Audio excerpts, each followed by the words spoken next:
Hello guys, welcome to our channel the Calcutta junction Ritam. আজকে আমার চেন্নাই থেকে ইন্দোরে যাওয়ার ফ্লাইট আছে 8টা 5-এ। সেই জন্য সকাল সকাল ঘুম থেকে উঠে দাঁত ব্রাশ করে চলে এলাম বারান্দায়। দিদির সাথে গল্প করছিলাম আর শেষবারের মতো বারান্দাটাকে ভালো করে ঘুরে দেখছিলাম, কারণ এরপরে কবে আসবো না আসবো আর ঠিক নেই। তো দিদি বললো তাড়াতাড়ি ব্রেকফাস্ট করে নিতে, তারপর আমরা সবাই আজকে একসাথে বাজার করতে যাব। তাই তাড়াতাড়ি চলে গেলাম ব্রেকফাস্ট করতে। ব্রেকফাস্টে ছিল হচ্ছে ক্রিম পাউরুটি। কলকাতাতেও প্রায় এরকম ক্রিম পাউরুটি পাওয়া যায়, কিন্তু এর ইউনিক ব্যাপারটা হচ্ছে এখানে ক্রিমের সাথেও ছিল ভর্তি টুটিপুটি, আর এটা খেতে বেশ অন্যরকম লাগলো আমার কাছে।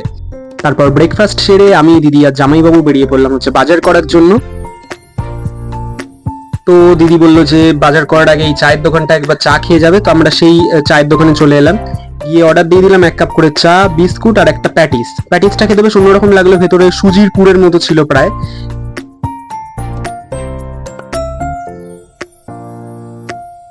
তারপর আমরা চা খেয়ে দেখলাম দোকানেই চকলেটটা বিক্রি হচ্ছে 20 টাকা করে দাম, বেশ ইউনিক লাগলো বলে দুখানা কিনে নিলাম। তারপর আমরা চলে এলাম এই চিকেনের দোকানে, কারণ আজকে আমার জামাইবাবু বললো আজকেও নিজের হাতে চিকেন বানিয়ে খাওয়াবে, কারণ আমি চিকেন খেতে ভালোবাসি। আর চিকেন থাকলে আমার তো আর কিছু দরকারও হয় না, তাই আমরা চলে এলাম এই দোকান থেকে নিয়ে নিলাম চিকেন। তবে চিকেন কিনে আমরা চলে যাচ্ছি হচ্ছে সবজির বাজারে, এখান থেকে সবজি কিনবো বলে। চারিদিকে বেশ রোদ ছিল, তাই জন্য তাড়াতাড়ি করে একদম সবজির দোকানে গিয়ে নিয়ে নিলাম আমরা সবজি।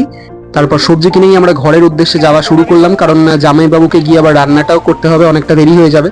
তো রাস্তায় যেতে যেতে আমরা দেখতে পেলাম হচ্ছে একটা আমের দোকান। তো দিদি বললো আমও কিনে নি, তো জামাই বললো ঠিক আছে আমও কিনে নি, তাহলে চিকেন ভাত তারপরে হচ্ছে আম। তো তারপরে জামাইবাবু আর দিদি ঘরে চলে গেল, আর আমি চলে এলাম এই সেলুনে। তারপরে ভাবলাম যে যেহেতু চেন্নাই থেকে ইন্দোর যাব, ফ্লাইট আছে, তাই একেবারে হেয়ার কাটিংটা করে নিলেই ভালো। আজকে আমার ফ্লাইট আছে এখান থেকে চেন্নাই এয়ারপোর্ট থেকে রাত্রির 8টার সময়। তো সেই জন্য ভাবলাম যে একটু চুলটা কেটে নিই, কারণ চুলটা অনেকটা বেড়ে গেছিলো, সেই কারণে চুলটা কেটে নিলাম। এখন যাচ্ছি ঘরে খাওয়া দাওয়া করবো। তো চান টান করে এখন বেরিয়ে এসেছি যে কিছু নুডলস কিনতে। যেমন প্রত্যেকটা জায়গারই আমার মনে হয় নিজস্ব কিছু নুডলসের ব্র্যান্ড থাকে। তো এখানে আমি এসে একটা নুডলসের ব্র্যান্ড টেস্ট করেছি 1 2 3 বলে, মানে এটা চেন্নাই তামিলনাড়ুর মনে হয় মানে একটা ভালো ব্র্যান্ড। তো আমার তো ভালো লেগেছে, তাই আজকে আমার ফ্লাইট আছে পরে, তো আমাদের ওখানে এটা পাওয়া যায় না, তাই আমি বেশ 1 বস্তা কিনে নিয়েছি 1 2 3 নুডলসটা। এবার ঘরে যাচ্ছি, গিয়ে এবার খাওয়া দাওয়া করে বেরোবো, কারণ আজকে 8টা 5-এ আমাদের ফ্লাইট চেন্নাই থেকে ইন্দোরে। তো তোমাদের হয়তো আমি আগের ব্লগগুলোতে একটা ব্যাপার বলতে মিস করে গেছি, এখানে তামিলনাড়ুর প্রত্যেকটা বাড়িতে এরকম আলপনা দেখতে পাওয়া যায়। সবাই সবার সময় মতো ছোট বড় আলপনা দিয়ে থাকে। তো এক কথায় বলা যায় এটা এদের সংস্কৃতির একটা অঙ্গ, যেটা আমার খুব ভালো লাগলো।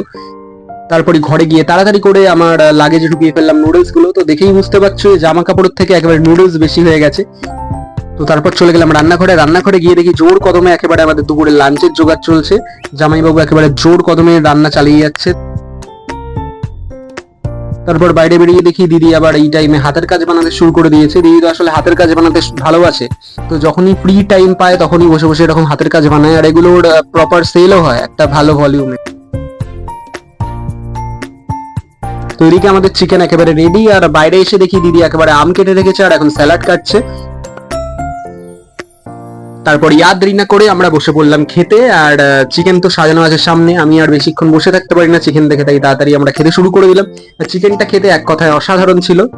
তো খাওয়া দাওয়া সেরে এখন জামাইবাবু ক্যাব বুক করছে, তো আমরা একেবারে রেডি হয়ে ততক্ষণ ভাবলাম যতক্ষণ যে ক্যাব না আসে আমরা একটু বাড়ির ছাদটা ঘুরে নিই, তাই দিদি আর আমি চলে এলাম ছাদে। তো এখন ছাদের চারিপাশটা আমরা ঘুরে ঘুরে দেখছি।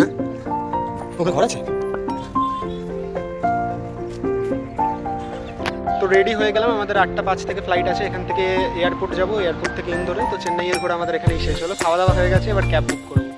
তো ক্যাব এসে গেছে এখন, তাই আমরা চলে এলাম ছাদ থেকে নিচে। জুতো পরে আমি একেবারে রেডি। তো দিদি যে হাসছে সেটা আনন্দে না কষ্টে বোঝা যাচ্ছে না, কারণ এখন এখান থেকে আমি চেন্নাই থেকে চলে যাবো হচ্ছে ইন্দোরে। তো দিদি এখন পুরো একা, দিদি আর জামাইবাবু। তো আমাদের ক্যাব এসে গেছে, তাই জন্য তাড়াতাড়ি করে উঠে পড়লাম হচ্ছে ক্যাবে। তো আমার 5-6 দিনের চেনা রাস্তাগুলোকে আর তার সাথে এই শহরকে বিদায় জানিয়ে এখন আমি চললাম এয়ারপোর্টের উদ্দেশ্যে। তো এবার তোমাদের সাথে একটা জিনিস শেয়ার করি, সেটা হচ্ছে আমরা যে ক্যাবে গেছিলাম সেই ক্যাব ড্রাইভার আমাদের সাথে খুবই রুড বিহেভ করেছিলেন। তো আগে ভিডিওটা দেখো, তারপর আমি এসে বলছি যে কি ঠিক হয়েছে। I understand your seatbelt problem.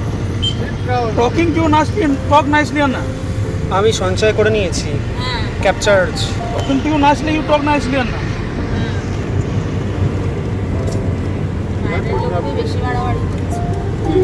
What Anna? What are you saying?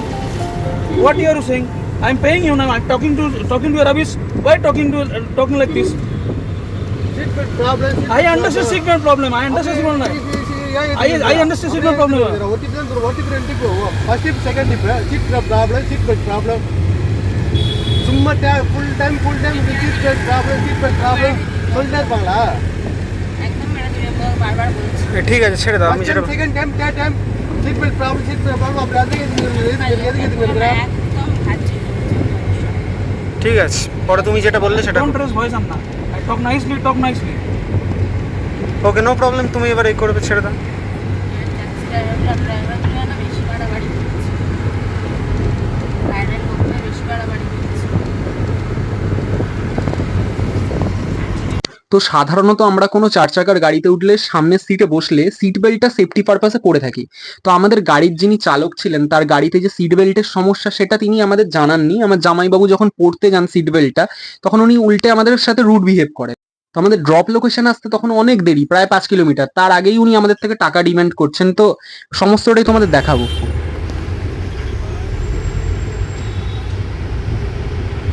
எங்க வரா உங்க out siding And the outside ride complete, then I pay.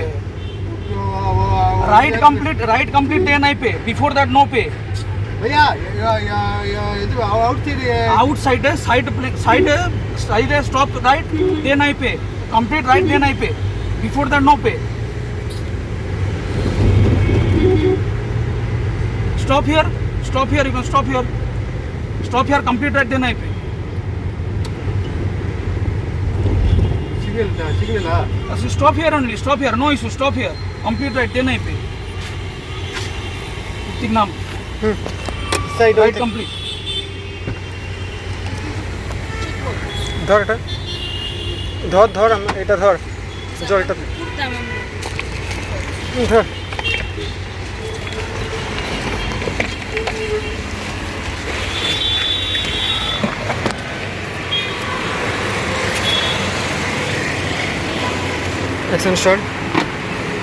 সবার উদ্দেশ্যে বলবো যে এই গাড়ির নাম্বারটিকে ভালো করে দেখে রাখুন। মানে আমরা তো অন্য রাজ্য থেকে এখানে ঘুরতে আসি, কোনো কারণে কেউ চিকিৎসার জন্যও আসি, কেউ অন্য কারণেও আসি। তো কেউ এইভাবে দুর্ব্যবহারের শিকার কেন হবে, আর কেউ এরকম ব্যবহার কী ক্ষেত্রে করতে পারে? আমরা সাধারণভাবে জাস্ট, আমি আমার জামাইবাবু এসেছিলাম, সিট বেল্টটা লাগানোর কথা বলেছিল, যে সিট বেল্টের ক্ষেত্রে শুধু যে সিট বেল্টে ওনার গাড়ির কিছু সমস্যা ছিল, তো উনি সেটা ভালোভাবে বলতে পারতেন। একজন মানে অন্য রাজ্য থেকে আসা মানে একজন ট্যুরিস্টের সাথে তো কেউ এরকম ব্যবহার করতে পারেন না। আর ওনার মুখটা ভালো করে দেখে রাখুন। এই ভিডিওটা আমি সোশ্যাল মিডিয়াতে দেবো, আপনারাই বলুন কেউ যদি অন্য রাজ্য থেকে আসে সে এরকম বিহেভিয়ার কীরকম করতে পারে। ভীষণ রুড বিহেভিয়ার করে এই ক্যাব ড্রাইভার।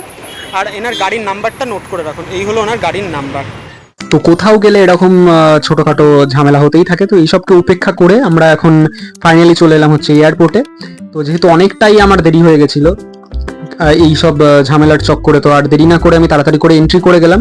এদিকে আমার 8টা 5 ফ্লাইট, আর এখন বাজে 7টা 20। তাই তাড়াতাড়ি করে আমি আগে এয়ারপোর্টের ভেতরে এন্ট্রি করে গেলাম, একটু কম ভিডিও বানিয়ে আগে সিকিউরিটি চেক বা যাবতীয় যা প্রসেস আছে কমপ্লিট করে আমাদের বোর্ডিং গেট 2-তে এসে গেলাম। এখানে এসে জানতে পারলাম যে আমাদের ইন্দোরের ফ্লাইটের ফাইনাল কল চলছে। মানে আরেকটু দেরি করলে হয়তো আমার ফ্লাইটটা মিস হয়ে যেত। তোমাদের একটু জুম করিয়ে দেখাবার চেষ্টা করবো। এই দেখো ফাইনাল কল। তো এখন এই গেটটা দিয়ে আমরা এয়ারক্রাফটের দিকে যাচ্ছি। এখানে আরো 2-3 জন আছে যারা মোটামুটি আসতে একটু দেরি করেছিল, এখন এই গেট দিয়ে যাচ্ছে। তো আমরা এখন পৌঁছে গেলাম হচ্ছে আমাদের এয়ারক্রাফটে। তো গিয়ে দেরি না করে আগে আমি আমার সিটে বসে পড়লাম, কারণ ভেতরে গিয়ে দেখি ইতিমধ্যেই সবাই নিজেদের সিটে বসে পড়েছে, কারণ আমরা ফাইনাল কলে ভেতরে এন্ট্রি করেছি। এর আগে অনেকেই চলে গেছিল। তো এখন ফাইনালি আমাদের ফ্লাইট চেন্নাই ছেড়ে ইন্দোরের উদ্দেশ্যে পাড়ি দিল। আর সন্ধ্যেবেলা বলে এখানকার ভিউটা বেশ একদম অন্যরকম লাগছিল। তো আমার ইচ্ছা ছিল যদি উইন্ডো সিট পাই তো একদম বাইরের ভিউটা, রাত্রিরের ভিউটা আমি একদম রেকর্ড করব, কিন্তু উইন্ডো সিট না পাওয়ার জন্য আমাকে অগত্যা এসিতে বসতে হলো। তো এই ফ্লাইটেও 3খানা ম্যাগাজিন দেওয়া আছে। একটা হচ্ছে বিভিন্ন ধরনের প্রোডাক্ট সম্বন্ধে একটা বিজ্ঞাপন, তারপর দিয়েছে একটা এয়ার সিকনেস ব্যাগ, আর প্লেনে যাবতীয় সতর্কতা সংক্রান্ত নির্দেশাবলী, যেটা হচ্ছে হিন্দি আর ইংলিশে প্রিন্ট করা আছে। তো এই যে খুদেটাকে দেখছেন, ইনি প্রায় সবাইকে আমাদের ফ্লাইটটা মাতিয়ে রেখেছিল, তাই আমি এটাও রেকর্ড করতে ছাড়লাম না। তো আমরা ফাইনালি ল্যান্ড করে গেলাম ভারতের সবথেকে পরিষ্কার শহর মধ্যপ্রদেশের ইন্দোরে। Announced as India's cleanest city for the 6th year in a row. Thank you. ঠিক যেমনটা তোমরা শুনলে যে পরিষ্কার শহর হিসাবে 6 বারের সেরার শিরোপা পেয়েছে ইন্দোর, কিন্তু আমি আমার বন্ধুর কাছ থেকে জানতে পারি এটা 6 বার না, এটা 7 বারের সেরার শিরোপা পেয়েছে। তো আমাদের এয়ারক্রাফট থেকে নেমে দেখতে পেয়ে গেলাম আমাদের এয়ারবাস, তাই আর দেরি না করে এয়ারবাসে উঠে পড়লাম। এবার এই এয়ারবাস আমাদের নিয়ে যাবে অ্যারাইভাল গেটের দিকে।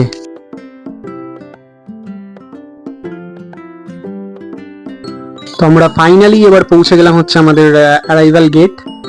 তো তোমরা যেহেতু জানো যে আমাদের হ্যান্ড ব্যাগেজ যেটা থাকে সেটা আমাদের সাথেই ফ্লাইটে থাকে, আর লাগেজ ব্যাগটা আমাদের ব্যাগেজ কাউন্টারে আসে। কিন্তু চেন্নাই থেকে যখন আমি ইন্দোরের ফ্লাইটে আসি আমাকে বলা হয় যে আমার যে লাগেজ ব্যাগটা আছে সেটা আমার সাথে নিয়েই ফ্লাইটে উঠতে, কারণ আমার লাগেজ ব্যাগটার সাইজ অনেকটা ছোট ছিল আর হালকা ওজনের ছিল বলে। তো ফাইনালি আমি পৌঁছে গেলাম ইন্দোরে, আর এয়ারপোর্টটা বেশ সুন্দর করে সাজানো। আর ইনি হলেন দেবী অহল্যাবাই হোলকার, যাকে ইন্দোরের রানী বলা হয়। তো এই এয়ারপোর্টটাও বেশ অন্যরকম করে সাজানো। আর এখানে আমি থাকবো আমার বন্ধু ঈশানের বাড়িতে। ঈশান আমাকে এয়ারপোর্টে নিতেও এসছে, আমাকে ফোন করেছিল। তো আমার বন্ধু ঈশান হচ্ছে আমার সাথে কলেজে পড়তো, এখন কলেজে গ্র্যাজুয়েশন কমপ্লিট করার পরে সে আবার ইন্দোরে ফিরে এসছে। ইন্দোরে ফিরে এসে সে জার্নালিজম মাস কমিউনিকেশন কমপ্লিট করে এখন এই পেশার সাথে নিযুক্ত আছে। তো তোমরা যেমনটা দেখতেই পাচ্ছ এখানেও লেখা আছে যে ভারতের সব থেকে ক্লিনেস্ট সিটি ইন্দোর। এখন এসে গেছি ইন্দোরে, আর আমার মানে পার্সোনাল র্যাপিডো ড্রাইভার এই যে হচ্ছে আমার পার্সোনাল র্যাপিডো ড্রাইভার। আপনি কিছু বলতে চাইছেন? আমি যা খবর বলা শিখেছি এর থেকে শিখেছি, হচ্ছে আমার মানে নিউজ গুরু।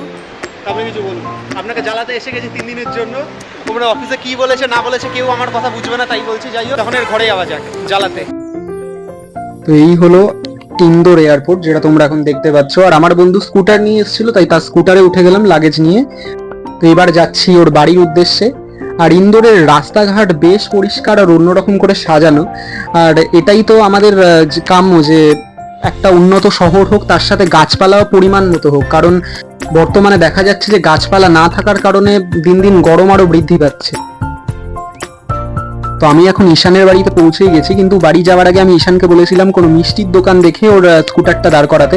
তো এই দোকান থেকে এখন আমি নিয়ে নিলাম হচ্ছে মিষ্টি। তো ফাইনালি আমি পৌঁছে গেলাম হচ্ছে ঈশানের বাড়িতে। এখানেই আমি ইন্দোরে যে কটা দিন থাকবো সেই কটা দিন আমি ঈশানের বাড়িতেই থাকবো। তো বাড়িতে আসার সঙ্গে সঙ্গে ঈশানের মা চলে এলো, আর এখন আমার পার্সোনাল র্যাপিডো ড্রাইভার বন্ধু ঈশান এখন আমার কুলি হয়ে আমার লাগেজটাকে নিয়ে রেখে দিল হচ্ছে ওর ঘরে। আর এনারা হচ্ছেন আমার বন্ধু ঈশানের সব থেকে মানে প্রিয় সদস্য। ঈশান এদের খুব যত্ন করে, যেটা আমি এসে দেখলাম, তাই আমি ওটাও রেকর্ড করলাম। মোটামুটি এখানে সবাই তাড়াতাড়ি ঘুমিয়ে পড়ে, কিন্তু আমাদের আসতে দেরি হচ্ছিল বলে কাকিমা ওয়েট করছিল। আর কাকিমা এখন আমাদের খেতে দিয়ে দিয়েছে। তো অনেক কিছুই কাকিমা দিয়েছিল, রুটি পোলাও সব কিছু। কাকিমাকে বললাম বেকার এত খাটাখাটনি করলে কেন? তো কাকিমা তো তখন কিছু বললো না, হাসলো। কিন্তু প্রত্যেকটা খাবারের টেস্ট খুবই ইউনিক ছিল। আর ইন্দোরে আমার অনেক আপকামিং ব্লগ আসছে, তোমাদের যদি এই ব্লগটা ভালো লেগে থাকে তাহলে অবশ্যই লাইক করো আমার ভিডিও, আর সাবস্ক্রাইব করো আমার ইউটিউব চ্যানেলটা Calcutta junction. Thank you guys.